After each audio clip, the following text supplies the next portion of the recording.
En el sistema de coordenadas polares es simplemente un sistema diferente al sistema de coordenadas cartesianas en el que estamos acostumbrados. Por ejemplo, un punto en coordenadas polares también contiene dos coordenadas, igual que en el sistema de coordenadas cartesianas.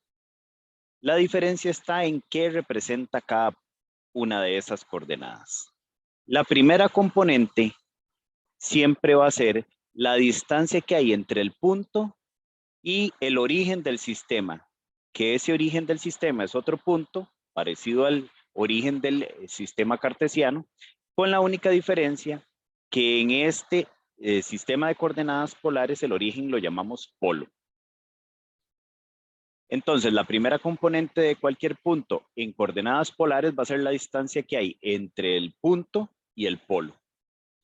Y la segunda componente del punto va a ser el ángulo que forma este segmento que une el polo con el punto y el eje polar, que el eje polar es el equivalente al semieje positivo del eje X en el sistema de ecuaciones Cardenio. Entonces, resumiendo, en un sistema de coordenadas polares, todo punto también tiene dos coordenadas. La primera es la distancia que hay entre el punto y el polo, y la segunda, el ángulo que se forma entre el eje polar y el segmento que une el polo y el punto. ¿No? Entonces, veamos una comparación entre los dos tipos de sistemas de coordenadas que conocemos hasta el momento.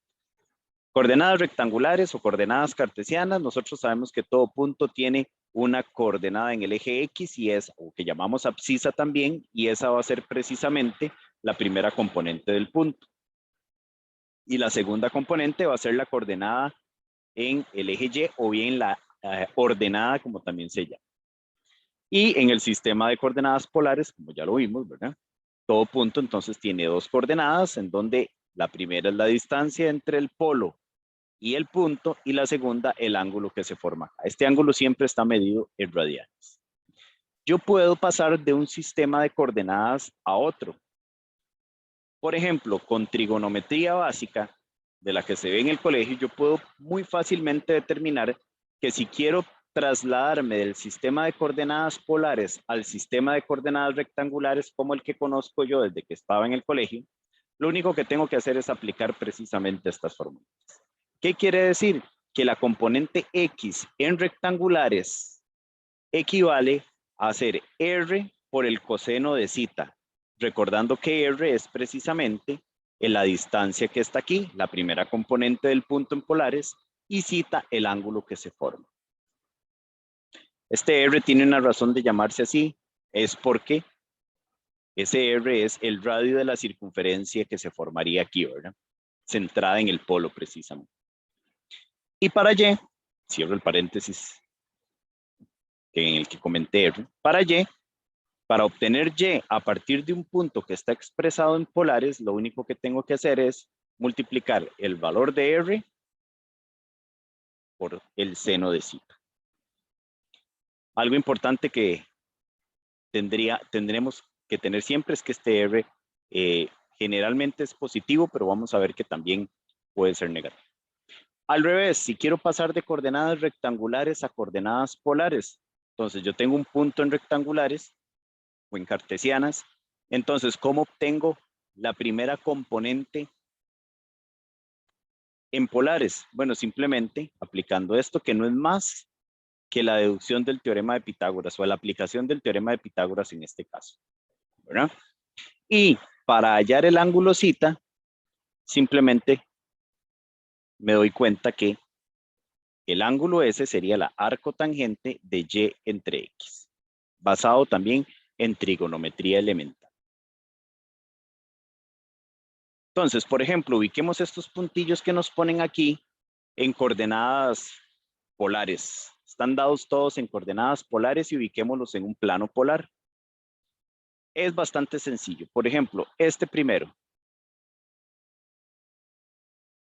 es el punto 2, pi cuartos. ¿Qué quiere decir?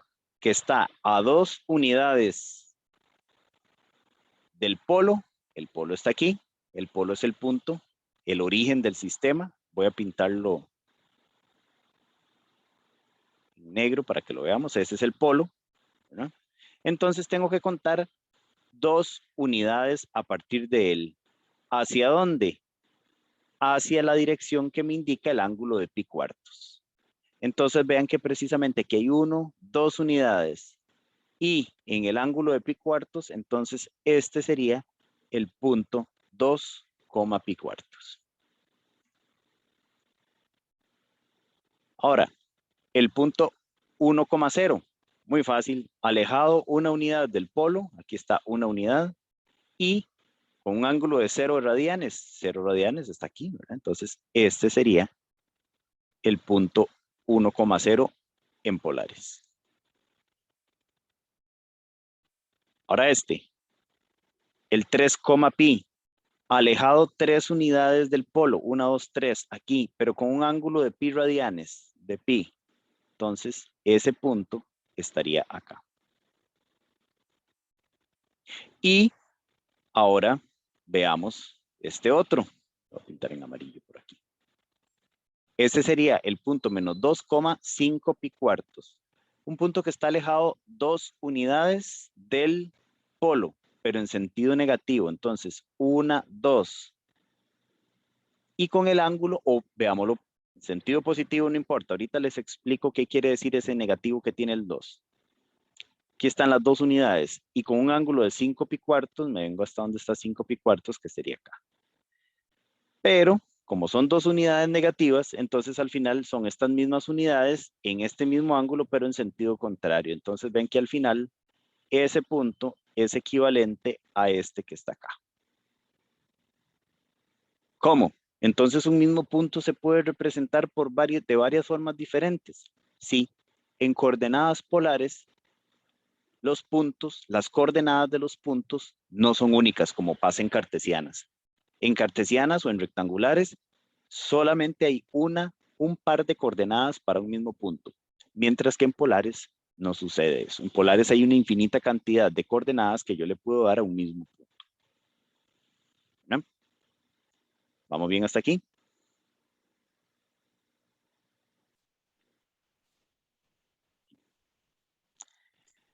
Esto es lo que les mencionaba. Hay una infinidad de coordenadas polares para un mismo punto. Por ejemplo, estos dos pares ordenados representan el mismo punto. Vean, están alejados a una distancia de r unidades del polo, pero este tiene un ángulo de zeta, y este un ángulo de zeta más 2pi. Recuerden que 2pi es un ángulo de 360 grados, entonces al final, ¿qué es lo que está pasando? Estamos sumándole al ángulo pi una vuelta completa, entonces está cayendo exactamente en el mismo ángulo zeta, ¿verdad? Por lo que estos dos puntos esas dos coordenadas representan exactamente el mismo punto. En general, cualquier punto en polares, si sus coordenadas son r, zeta, lo puedo representar de esta otra forma, sumándole un múltiplo de 2pi radianes al ángulo zeta. O bien de esta otra, como lo hicimos en el ejemplo anterior, menos r, pero sumándole a zeta un múltiplo impar de pi. ¿No? Eso para que nada más veamos que podemos tener, de nuevo, infinita cantidad de representaciones para un mismo punto en coordenadas polares. Entonces, veamos algunos ejemplos. Me piden determinar las coordenadas rectangulares, o sea, las coordenadas cartesianas que hemos trabajado con ellas toda la vida, de este punto que está en coordenadas polares. Entonces, bastante sencillo, simplemente utilizamos las formulillas que vimos en las conversiones anteriores. Entonces, para hallar x, que lo hago con esta fórmula, entonces simplemente sustituyo r por su valor, aquí r es 2, y zeta por el valor del ángulo, en este caso pi. Y listo, coseno de pi es menos 1, y menos 1 por 2 me da menos 2. Entonces, x, precisamente, en cartesianas, sería menos 2. Y Y, haciendo exactamente lo mismo, sustituyo 2, la R por 2 y el zeta por pi, entonces me quedaría esto y el seno de pi es 0. 0 por 2 me da 0. Entonces quiere decir que este punto que está en coordenadas polares es equivalente a este otro en coordenadas cartesianas o rectangulares. Ven que es bastante sencillo. Veamos este otro ejemplo. Aquí me piden determinar al revés las coordenadas polares de este punto que estaba en coordenadas rectangulares. ¿No? Entonces aquí simplemente lo que tengo que hacer es aplicar entonces el otro par de formulillas. R, recuerden que entonces sería la raíz cuadrada de x a la 2 más y a la 2. Aquí x es 3 medios y y es raíz de 3 medios. Entonces sería la raíz cuadrada de 3 medios a la 2, que es 9 cuartos, más la raíz cuadrada de raíz de 3 medios, que es 3 cuartos. Eso nos va a dar como resultado 12 cuartos, la raíz de 12 cuartos, que eso es equivalente a raíz de 3. Entonces ya tenemos R. Ahora, para hallar a cita, simplemente hacemos arco tangente de y sobre x. Entonces, y aquí es raíz de 3 y x es 3 medios.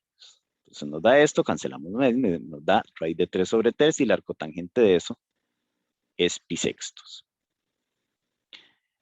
Por lo tanto, las coordenadas polares de este punto, que está dado en cartesianas, son estas. Algo importante que hay que tener presente, esta formulilla para hallar cita es válida únicamente cuando el ángulo está ubicado en el cuarto o en el primer cuadrante, porque precisamente son ángulos entre menos pi medios y pi medios, que es precisamente el rango en donde se mueve el arco tangente. ¿Qué pasa cuando el ángulo está en los otros dos cuadrantes? Bueno, lo podemos escribir mediante alguna de estas formas diferentes, ¿verdad? Que ya vimos que representan el mismo punto. Entonces, si ya sé cómo ubicar puntos en coordenadas polares y sé qué significa cada una de las coordenadas que tienen un mismo punto, puedo dibujar curvas, puedo dibujar gráficas polares. El procedimiento para graficar curvas polares varía dependiendo de los libros que ustedes encuentren o del profesor que ustedes les esté dando el curso. Básicamente, consiste en 3 grandes pasos. 1, determinar las intersecciones que tiene la curva con el eje polar y con el eje vertical. Es decir, para hallar las intersecciones con el eje polar es cuando zeta es 0, el ángulo es 0 radianes, o bien cuando zeta es pi, ¿verdad? Cuando toca al eje X, por decirlo así, ¿verdad? Es cuando el ángulo es 0 o cuando el ángulo es pi radianes. Y el eje vertical, entonces es cuando el ángulo mide pi medios o mide 3 pi medios. Luego, determinar la simetría en algunos casos ayuda bastante. ¿Qué quiere decir la simetría? Hay curvas polares que son simétricas con respecto a algún elemento del sistema de coordenadas polares. Si, por ejemplo, en la ecuación de la curva polar yo sustituyo zeta por menos zeta y no se altera en nada la expresión, entonces la curva es simétrica con respecto al eje polar. ¿Qué quiere decir que sea simétrica con respecto al eje polar? Que el eje polar funciona como un espejo. Todo lo que está dibujado encima del eje polar se puede reflejar debajo de él. Si sustituyo R en la ecuación polar de la curva por menos R y no se altera absolutamente nada la expresión, entonces la curva es simétrica con respecto al polo, al puntillo de origen del sistema. Y, por último, si sustituyo zeta por pi menos zeta y no se altera en nada la expresión, entonces la curva es simétrica con respecto al eje vertical. Luego se pueden calcular unos cuantos puntos, ¿verdad? Para más o menos ver por dónde pasa la curva y hacer el trazo correspondiente. Veamos unos cuantos ejemplos. Este es uno. Dibujar el cardioide que está definido por esta ecuación. ¿Por qué se llama cardioide? Ya lo vamos a ver cuando lo veamos dibujado, porque tiene forma de corazón. Por eso se llama de esta forma. Esto es una ecuación polar, al igual que una ecuación cartesiana. Para cada valor de una variable se va obteniendo el valor de la otra y entonces se van obteniendo puntos en el plano polar que al final dan como resultado la curva de la que estamos hablando. Entonces, en este caso me piden dibujar esta curva. Entonces, siguiendo los pasos anteriores, lo primero que voy a hacer es hallar las intersecciones, ¿verdad? Las intersecciones con el eje polar, simplemente voy a sustituir aquí zeta por 0 y por pi. ¿Para qué? Para obtener esos puntillos. Si sustituyo zeta por 0, hagámoslo aquí y ahorita lo revisamos allá. Si zeta fuera 0, entonces R, ¿quién sería? 1 más seno de 0, pero seno de 0 es 0. Entonces me daría 1. Entonces, en este caso tendría el punto R, zeta, recuerden, 1,0. En ese punto, esa curva va a tocar al eje polar. Y ahora, cuando zeta es pi, R va a ser 1 más seno de pi, que seno de pi también es 0, entonces me vuelve a dar 1. Entonces, al final, tendríamos este otro punto, el punto 1, pi. ¿De acuerdo? Ya tendríamos estos puntos que son los puntos de intersección con el eje polar. Ahora, vamos a calcular a las intersecciones con el eje vertical, que ahí es cuando zeta vale pi medios o cuando zeta vale menos pi medios o 3 pi medios, como quieran hacer. En este caso, R va a ser 1 más seno de pi medios y el seno de pi medios es 1 y 1 más 1, 2. Quiere decir que aquí obtenemos el punto 2, pi medios. Y en este otro caso,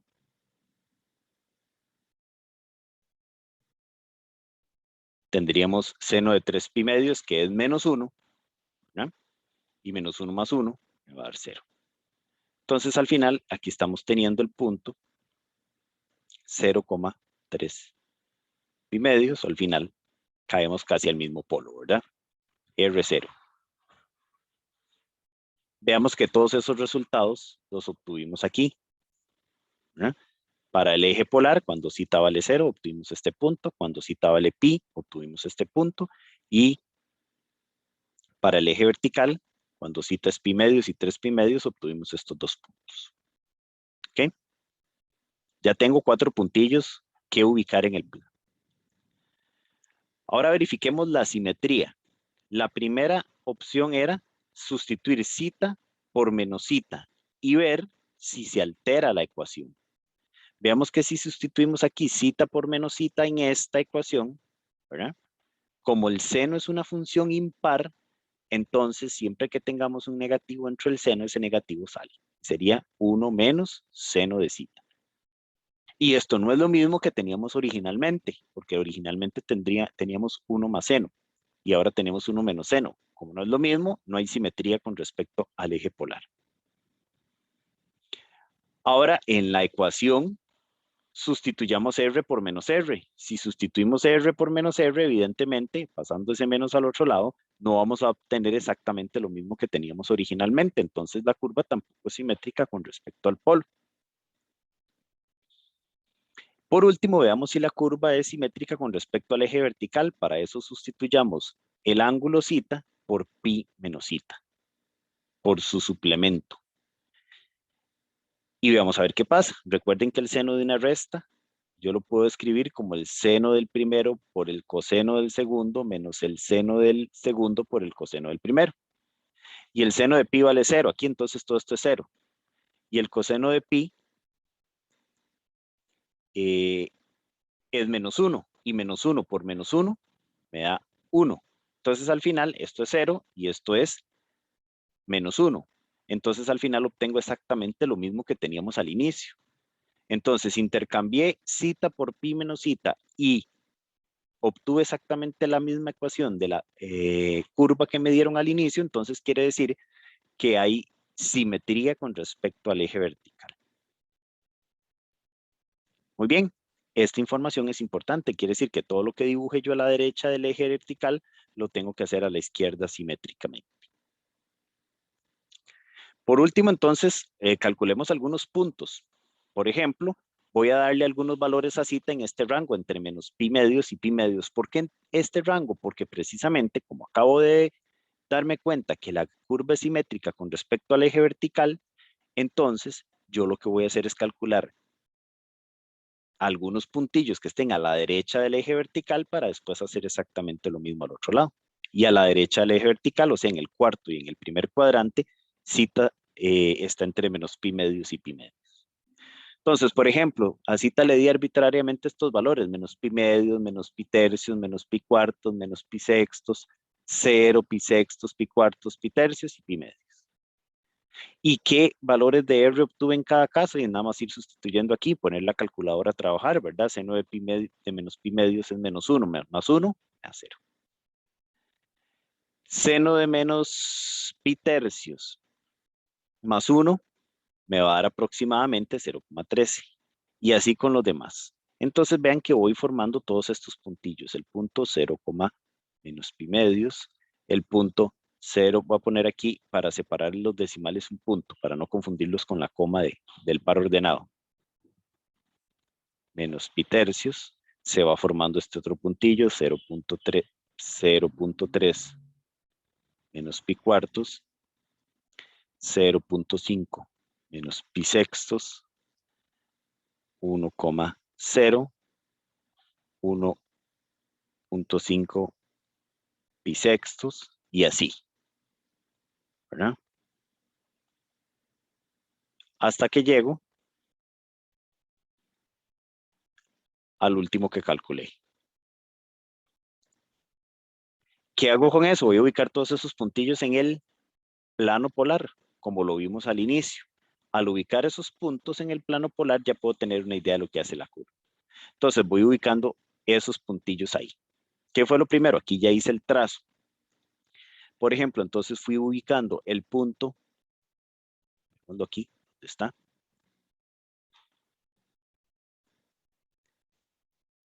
¿Verdad? El 0, menos pi medios, el 0, menos pi medios, aquí está 0 y menos pi medios, ¿verdad? Aquí está 0. Es este primer punto que está aquí, sería el polo, ¿verdad? Luego, cada una de estas líneas punteadillas son las que representan los ángulos de menos pi tercios, menos pi cuartos, menos pi sextos. Recuerden que aquí está 0, aquí está pi sextos, pi cuartos, pi tercios y pi medios aquí, ¿verdad? Entonces, los puntillos que fui generando son en realidad estos.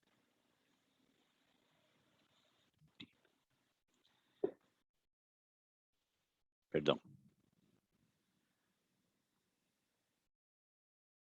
Son estos. Este el primero, después otro que viene por acá, otro que va aquí, otro que va acá. Este lo había hallado inicialmente, que era una de las intersecciones con el eje polar. Este y este. Y el último, ¿verdad? Menos 2, pi medios es ese. Entonces, una vez que tenía esos puntillos ya dibujados, fue cuando hice el trazo rojo que está ahí. Y ya tengo la parte derecha de esa cardioide. Una vez que tengo los puntillos ya, el trazo hecho. Pero como me acuerdo que el cardioide era simétrico con respecto al eje horizontal, el eje vertical, perdón, entonces lo mismo que hice de este lado, tengo que hacerlo de este otro, reflejado ahí. Entonces al final, esto fue lo primero que dibujé, pero después, como es simétrico con respecto a esa recta, entonces lo dibujo de este otro lado. Y ya tengo la curva dibujada. ¿De acuerdo?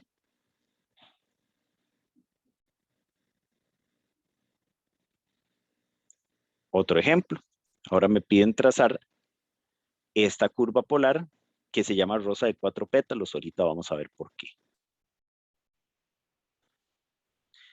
Procedemos exactamente de la misma manera. Vamos a primero identificar las intersecciones que tiene esa curva con el eje polar y con el eje vertical. Para el eje polar, recuerden que simplemente sustituyo cita por 0 y por pi. Si sustituyo esto por 0, me va a dar coseno de 0, que es 1. Entonces obtengo este punto. Si sustituyo cita por pi, entonces me va a dar coseno de 2pi, que es 1. Entonces obtengo este punto. Ya me puedo ir imaginando qué va haciendo, ¿verdad? Si dibujar ahí el sistema cartesiano, ¿verdad? Si aquí está 1, aquí estaría este primer punto, el 1,0. Y este otro, el 1,pi, es una distancia de una unidad igual que esta, pero con un ángulo de pi, y pi está acá, ¿verdad? Entonces sería este otro puntillo que está acá.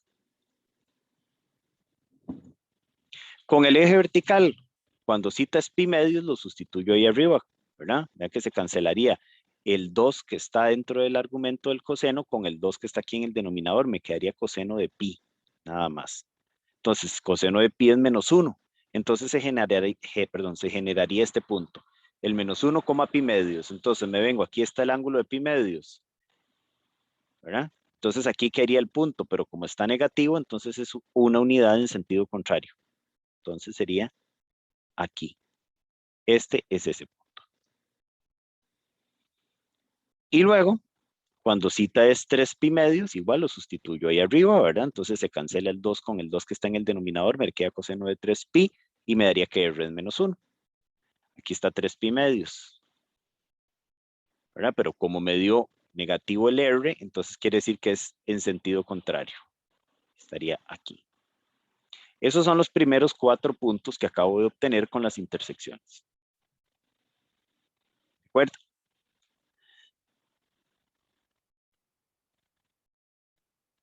Ahora, veamos la simetría. Si sustituyo cita por menos cita, tendría esto, ¿verdad? Entonces tendría coseno de menos 2 cita, pero resulta que el coseno es una función par. O sea, si tengo coseno de menos algo, es exactamente lo mismo que tuviera el coseno de algo, sin el menos.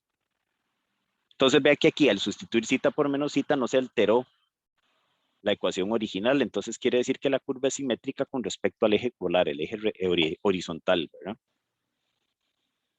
Ahora, si sustituyo R por... Profe, Señor, al decir que, digamos, que es una función par, es como si lo estuviera multiplicando, digamos, elevado a la 2.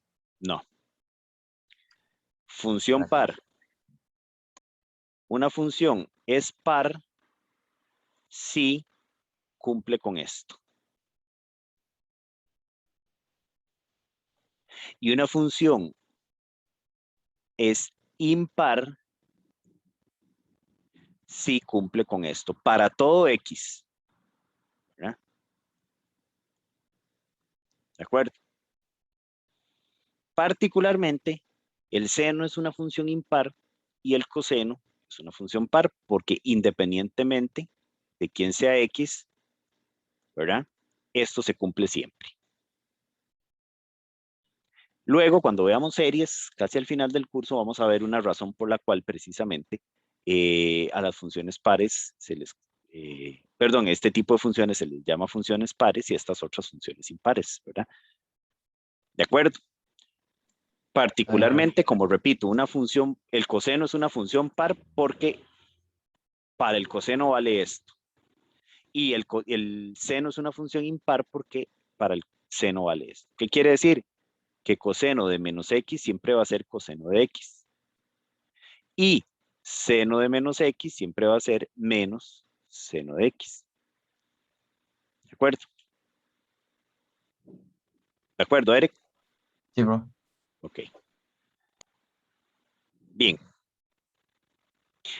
Y vamos con esta otra simetría. Si sustituyo R por menos R, evidentemente no vamos a obtener lo mismo, ¿verdad? Entonces, en este caso, la curva no es simétrica con respecto al polo, o por lo menos no es posible determinarlo en este paso. Y ahora sustituyamos el zeta por por pi menos zeta. ¿Ok? Al sustituir eso por pi menos zeta, tendríamos coseno de 2 por pi menos coseno de 2 zeta.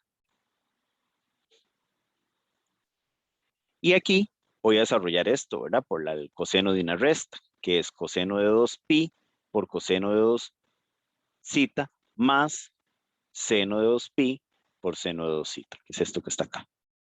Pero ya yo sé cuánto vale el coseno de 2pi, el coseno de 2pi es 1, y el coseno de 2pi, perdón, y el seno de 2pi es 0. Entonces al final todo esto va a ser 0, y me va a quedar únicamente esto. que es exactamente lo mismo que teníamos en la ecuación original. Quiere decir que al hacer esa sustitución no alteré en nada lo que me dieron. Entonces, quiere decir que esa curva es simétrica con respecto al eje vertical. Entonces, vean que esta curva tiene simetría con respecto al eje polar y al eje vertical. Eso me simplifica muchas cosas, porque entonces quiere decir que con un pedacito de la curva que trace ya yo sé cómo va el resto. Entonces, precisamente, como tiene simetría con respecto a los dos ejes, únicamente voy a calcular unos puntillos que estén en el primer cuadrante, nada más, de 0 a pi medios, más los que ya tenía, que eran las intersecciones. De hecho, aquí cuando cita es 0, tengo el primer punto, el 1,0, que era una de las intersecciones, y los demás, ¿verdad? Entonces, voy a ir haciéndolo aquí de nuevo, ¿verdad? Un poco feo, para que vayamos viendo, porque ya después está ya graficado bonito. El punto 1,0, digamos, si aquí está 1, es este punto, el 1,0, ¿verdad? Luego, el 0,5 o un medio, quieran, coma pi sextos. Pi sextos es un ángulo de eh,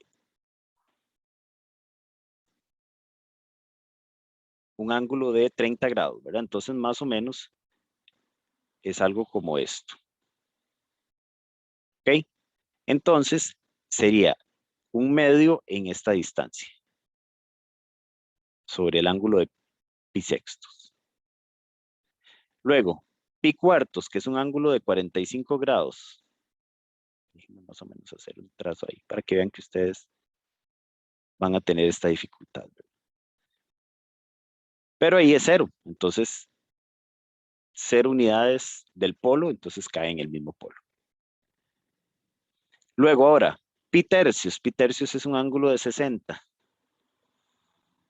Más o menos aquí está pi sextos, perdón, pi tercios, pi cuartos, pi sextos. Más o menos, ¿verdad? Están ahí hecho el tanteo. Entonces sería en el ángulo de pi tercios, dibuje, váyase menos 0,5 unidades. El de pi tercios es para allá, pero como es una distancia negativa, entonces vamos en sentido contrario. Entonces por aquí estaría ese otro puntillo. Y el último, el pi medios, que está aquí, perdón, coma menos 1. Entonces pi medios, una unidad, pero en sentido contrario, estaría acá.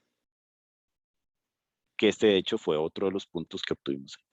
Entonces al final, la curva esa, yo la puedo trazar de esta manera.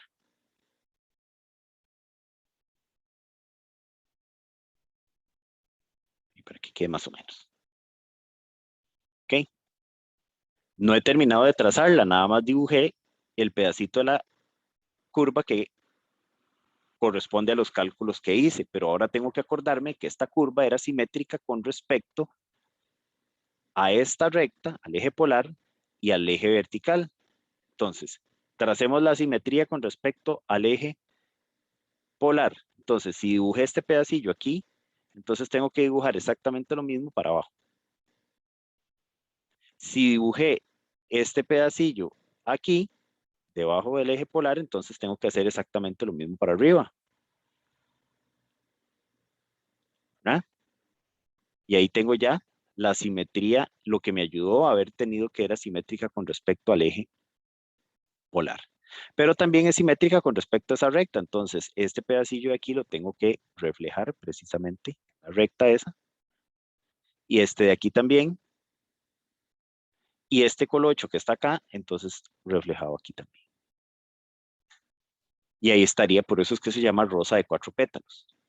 Está tan fea que mejor la vemos como se va haciendo. Bueno, este es precisamente el trazo que fui haciendo yo, ¿verdad? Y después completando con la simetría, pues obtuve esa rosa. ¿Verdad?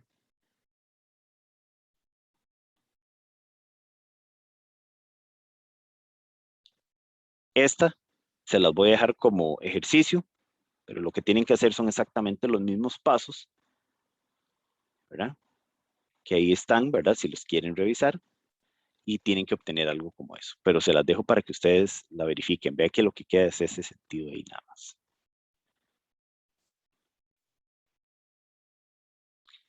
Este es un resumen de las principales gráficas polares que podemos ver. Entonces, la circunferencia, una circunferencia centrada en el origen. ¿Qué quiere decir una circunferencia que esté centrada en el origen? De que el centro de ella precisamente esté aquí. Vea que casi todas se trazan en sentido antihorario, ¿verdad? ¿Cuál es la ecuación genérica de una circunferencia centrada en el origen? R igual a. Sí, claro, el radio de la circunferencia igual a un número positivo, ¿verdad? Ahí. Entonces ve que aquí está el radio A. Esta es una variante de la circunferencia, es una circunferencia que está ya sea modificada, corrida hacia arriba, hacia abajo, hacia la derecha o a la izquierda. ¿Qué quiere decir? Que ya el centro de la circunferencia no va a ser el polo, ¿verdad? Como en el primer caso. Entonces, por ejemplo, si la circunferencia está corrida a unidades para arriba, entonces este sería precisamente la ecuación. Si A fuera positivo, si fuera negativo, entonces más bien estaría dibujada aquí abajo. Y si está corrida a la derecha o a la izquierda, entonces iría una circunferencia aquí o acá, con A unidades ahí. ¿De acuerdo? Los caracoles, ¿verdad? Los caracoles son figuras como los cardioides, pero algunos de los cuales tienen un colocho adentro, ¿verdad? Y tendrían estas ecuaciones. O el cardioide, que es un caso particular de caracol. Vean que la particularidad es que aquí son dos números, A y B. Si esos números son iguales, entonces tenemos un cardioide. Entonces un cardioide es un caso particular de un caracol. O un caracol sin bucle también, ¿verdad? Que es cuando se dan estas condiciones. Una rosa de 2 por n pétalos, en el caso en el que n sea par, entonces tendríamos una rosa de n pétalos, como el ejemplo que acabamos de resolver, con 4 pétalos nada más. Si n es impar, entonces tendríamos una rosa de n pétalos exactamente. Y las lemniscatas, que son como el ejercicio que acaba de quedar ahí de tarea.